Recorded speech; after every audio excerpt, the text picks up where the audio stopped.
It's that time, ladies and gentlemen. It's time for those top 10 winner lists. Let's go ahead and get it rolling. Finally found what I'm missing, and now you got all my attention. Driving me wild, got me wishing that you were all mine. You're irresistible, so refreshing. You're irresistible, tell the essence.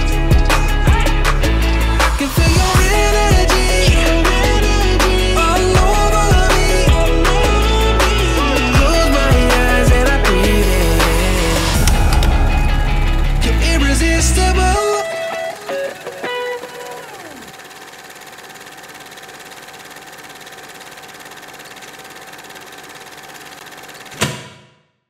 Welcome back to Carolina Fragrance Reviews. I'm your host, Cam. Make sure that you're subscribed, activate that notifications bell, and follow us on Instagram at cam.byrd. If you've been following this channel and you saw when fall broke, I just broke out every big gun that I could because I'm like, it is going to cool off. I get to wear all these big, awesome, deep, and rich fragrances. Truth of the matter is, I probably could have like maybe switched this list and that one, but, well, you know, not completely. But let's just say you can take both of my fall list and this one right here and interchange them for fall or winter. That'll make it fair. This time I am actually going to give you a top 10, not in any, you know, that whole thing with, oh, no particular order. I'm just actually gonna dial it down and do 10 to number 1. Let's go ahead and get it going. Coming in at number 10 should not be a surprise to you, other than the fact that it was about this time last year when I was like, I have had it up to here with this fragrance. But it's funny how you can fall back in love with a fragrance if you just step away from it for a little while. Dolce & Gabbana, the one, Eau de Parfum. Now, when this came out, I loved this fragrance, especially when they came out with the EDP. I know some people say they can't tell the difference from one or the other, but I can. And maybe it's just me, maybe it's psychological, whatever, but it's got nice performance, mass appealing as all get out, and a staple for anyone's collection. And as y'all know, that this is a date night banger for fall and winter. Let's go over the notes. Dolce & Gabbana The One was released in 2015. The notes are grapefruit, coriander, basil, orange blossom, ginger, cardamom, tobacco, amber, and cedarwood. Now y'all know how I love my tobacco fragrances, and this one is no exception. Beautiful fragrance. I know some of you guys may have been burned out on this or may be burned out on this fragrance. You know, it depends. But what I do if I get burnt out on a fragrance that I love, step away, come back. This is a battle-tested fragrance. And it even had Matthew McConaughey, all right, all right, all right, all right, as the face for the brand. When I was putting this list together, I was trying to think of give you something all over, you know, as far as like price ranges. I was actually going to put Spice Bomb or Spice Bomb Extreme in here, but I have a good alternative. Now, it's not gonna be exactly like it, but as far as like close, same wheelhouse, AZZARO Wanted. It's a compliment monster. The Wanted by Night was a great release. I would say either or. Wanted by Night, either one. But you're gonna get that nice, sexy, mass appealing spiciness, good performance. The very first time I smelled this fragrance, I did not like it. I'm not sure why. I'm like that sometimes. And I think maybe it might be, you know, smelling it on paper. Maybe that's it, because sometimes I'll hate it on paper and love it on my skin. And it's been vice versa too. You know, like you open up a magazine, but oh, what was that? You know, so, but yeah, best way to test them is on the skin anytime that you can. Like I said, this one is a nice and loud one, and you can get it on the cheap. Now, I know this fragrance has been dismissed and not many people talk about it. It didn't get a whole lot of love to begin with. There weren't a lot of people that were just like, ooh, AZZARO, you know, because, you know, like chrome was the jam back in the day, but now smelling chrome to my nose, it's like, it's hard to smell that. This is not nearly as well put together as Spice Bomb, so please don't get that wrong. But if you want an inexpensive, alternative, I would say that this would definitely get the job done. With that said, this would make an excellent Christmas present for, like, if you've got a younger son, you know, like a teenager or somebody like in their early 20s. Now, I'm not saying it, you know, you can't buy for your dad or anything either. It would definitely get the job done for that. But this is more like a fragrance for beginner, semi-beginner. Even though I still personally like it, I don't find myself reaching for it on a regular basis, but I've actually been wearing it more lately, and for whatever reason, I've been vibing it, so it made number 9. Let's go over the notes. AZZARO Wanted was released in 2016. The notes are lemon, ginger, cardamom, cade oil, vetiver, and tonka bean. Coming in at number 8, I've got some pros and some cons for this fragrance because I replaced DIOR Homme Intense with Valentino UOMO Intense. Now, let's go with the pros. First of all, this one projects and does a fabulous job in the cold. Now, the fragrance DIOR Homme Intense also is an iris-based fragrance. The Dior is not quite the, you know, the cosmetic, the lipsticky makeup type iris, where this one, you get a little bit more of that, but it's also very well blended.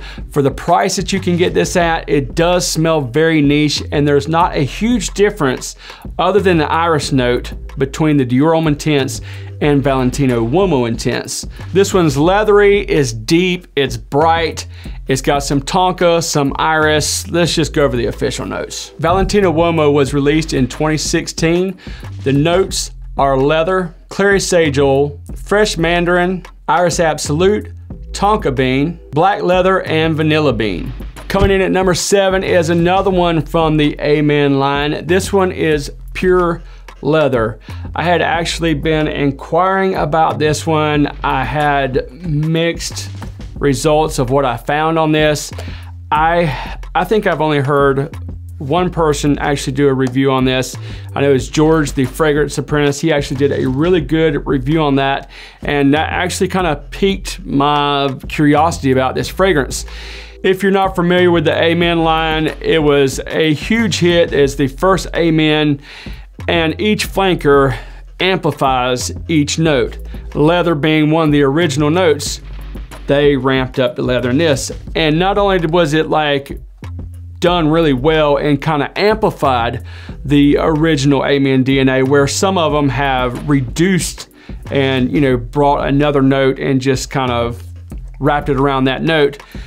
This one, they elevated the leather, but it just amplified all the other notes with it, which is really nice in my personal opinion. These fragrances are actually soaked for weeks in real leather extract, so you're not getting a synthetic leather note with this, you're getting real leather accord with it. Pure Leather was released in 2012. The notes are bergamot, coriander, lavender, peppermint, atlas cedar, leather, patchouli, coffee, musk, styrax, and tonka bean.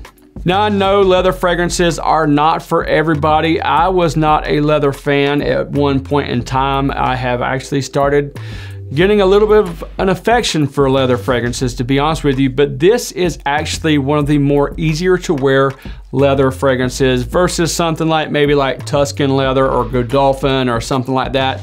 This will be a much easier leather fragrance to wear if you enjoy the original Amen DNA. One of the things with the newer formulations of some of the Amen fragrances is projection and performance problems.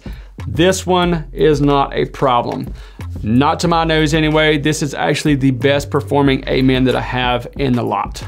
Number 6 has actually been getting a lot of wear from me. It is Guerlain's IDL EDP. This has that classic almond note that you get with the EDT and the EDP. This is just much richer and darker. You get nice vanilla and you get that beautiful cherry dry down that is actually notorious. Now, if you're patient and sit around and wait and watch, you can actually get a good deal on these. If you check on eBay or something, you may see a high price on this. You may find a good price. Some of the discounters are, they're kind of muddled. I've seen the price for this fragrance all over, but if you be patient, you can find a good deal. I did on this one. The compliments will pour in on this, and this one sings in the cold weather. IDL EDP was released in 2016. The notes are bergamot, spices, Bulgarian rose, almond, vanilla, incense, tonka bean, and sandalwood. If you guys have been checking out my weekly rotations, when I was wearing this one a while back, it was on a Sunday, I think. I was at the mall with my son. We were raking in the compliments, and I have got numerous compliments before that and after that, but I think that was the most that I got at one given moment. But it is a very, very mass appealing fragrance, draws in compliments, and you know, if you're not about compliments or whatever, you'll enjoy wearing this one. It's, you know, it's simple in some ways and unique in others, so it's a perfect fall fragrance and an excellent winter fragrance. Coming in at number 5 is beloved by men and women alike. Men loving to smell it on women, women loving to smell it on men. If you're a Stranger Things fan, Decker Montgomery, who plays Billy on Stranger Things, the one that was like the badass that came in on the 2nd season, and then he wound up sacrificing himself on season 3 after he was possessed by the Mind Flayer. In real life, his favorite fragrance is Black Orchid, and I've seen a lot of other people love this fragrance. Now, when I first heard about this fragrance, read about the notes, I actually think that this was even marketed as a women's perfume. I'm pretty sure that it was, but you know how it is nowadays. There's, I mean, even like this probably at one point, if a guy said, oh, it smells lipsticky or something like that, I ain't wearing it. Just depends on, you know, what you're into. But if you wear this fragrance, women love it, absolutely love it. Yes, it does have some florals in it, and it has some things that can make it work for a man or woman, but there's chocolate in here.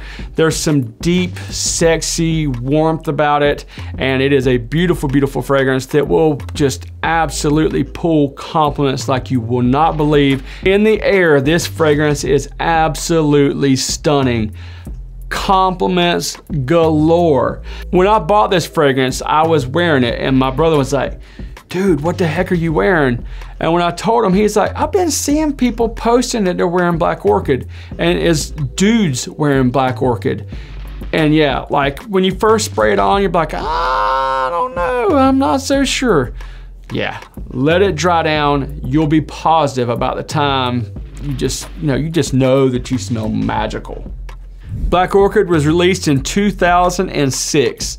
The notes are jasmine, gardenia, blackcurrant, patchouli, orchid, chocolate, amber, and incense. Like I said, there is something dark and mysterious. It's slightly smoky. It's just a sexy, sexy fragrance. You cannot go wrong with this one. Ooze sex appeal all day with this one. Coming in at number 4 is another tobacco fragrance. This one is 1 million PRIVE. Yes, I am still digging the 1 million fragrances. Now, the actual 1 million DNA is not really detectable in this fragrance, to my nose anyway, just like 1 million Lucky. I dare to say that 1 million Lucky or 1 million PRIVE could have just been fragrances on their own. Just the 1 million line, maybe they just wanted some flankers or whatever, because when 1 million came out, it was a very popular fragrance, tacky bottles and all, just like having a big old gold bar sitting up on your dresser or whatever. Not the coolest presentation in the world. The atomizers are actually not bad on these though. And with a fragrance that smells that good, I love it. It's sweet, it's got some cinnamon, tobacco, it's sexy, it draws compliments. Let's go over the notes. 1 million PRIVE was released in 2016. The notes are blood mandarin, cinnamon, hookah tobacco, myrrh, patchouli, and tonka bean.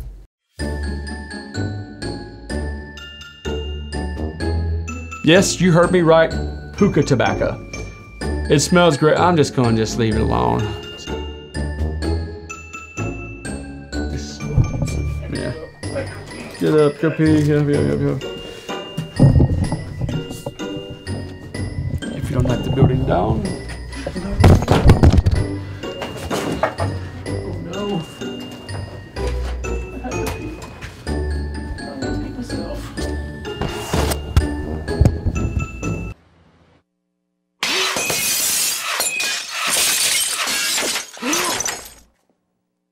I know what you're thinking. Coming in at number 3 is by far the best winter fragrance that was released in 2019. It is Pulse of the Night from MIYAKE. This is a beautiful fragrance. It has beastly performance. It has beautiful projection. It is niche quality juice at a designer price. I have seen where this fragrance is selling for more than $50, which is what I paid for this one. I'd say maybe, you know, 50, 60 would be the most that you should pay for this, so don't pay full retail. This is a beautiful, beautiful release. It is the one that people said was a Herod clone. No, it's not. It does its own thing. It really evolves if you pay attention to it. This is such a beautiful and mass appealing fragrance. It is something else in the air, especially like cold air. That's what it was designed to do. Just because it says Pulse of the Night doesn't necessarily mean to wear it at nighttime, but winter days, definitely winter nights. Sexy, sexy beast. Best release of 2019 in my personal opinion. Let's go over the notes. Pulse of the Night was released in 2019. The notes are incense, tonka bean, patchouli, amber, leather, woody notes, vetiver, sandalwood, and vanilla. Now I mentioned when I was talking about Dolce & Gabbana the One being a rekindled old affair or whatever. This one goes way back. Well, the OG does anyway. Fahrenheit from Christian Dior was my first fragrance that I bought with my own money when I was 16 years old. My buddy JB Bryant actually traded me a couple of fragrances. We did some swaps and I wound up with Fahrenheit. This is the Perfomed. And I was surprised how different this was from the OG. It seems like I may have smelled this at some point, but I just didn't remember it like having the effect on me that it does right now. To my nose, you can definitely like get that slightly reminiscent Fahrenheit DNA, but this is actually going in a totally different direction that is borderline gourmandish. It's boozy, it's got leather, it's got some spicy patchouli. It is very, very well put together. Beastly performance, beastly projection. Beautiful, beautiful fragrance. Let's go over the notes. Fahrenheit Perfomed was released in 2014. The notes are pink peppercorn, lemon, lavender, violet leaf, benzoin, gaiac wood, birch, cedar, patchouli, vanilla, vetiver. Coming in at number 1 is Jazz Club by MAISON MARGIELA.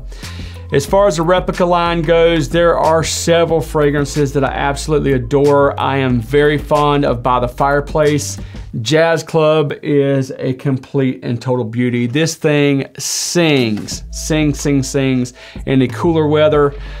Massive, massive compliment getter, and even in the words of my buddy Andrea from Curly Sin, she says, it will get you laid. I mean, that was coming from her. So yeah, compliment beast, date night fragrance, everyday wear, very, very versatile. It projects well, it smells awesome. I wore this one on Thanksgiving Day. My family just like compliment after compliment after compliment after compliment. You smell good. Gosh, you smell good. What you wearing? Where can I get that? I mean, completely across the charts. It was mind blowing. Yeah, my family's gonna love on me, but they didn't have to tell me that I smelled that good. Amazing fragrance. Booze, tobacco, vanilla, pink peppercorn. I mean, how are you gonna go wrong with that? Classic, classic, beautiful tobacco fragrance. Jazz Club was released in 2013. The notes are pink pepper, rum absolute, tobacco leaf, and vanilla. Jazz Club is probably the most mass appealing fragrance from MAISON MARGIELA. In my personal opinion, you will not go wrong with that. I hope this top 10 list helped you, and I actually gave you a top 10. And in closing, be disruptive, wear what you want, when you want, have fun. Make sure that you're subscribed to Carolina Fragrance Reviews, activate that notifications bell, smash that like button, leave us some comments down below. We'll see you next time on Carolina Fragrance Reviews.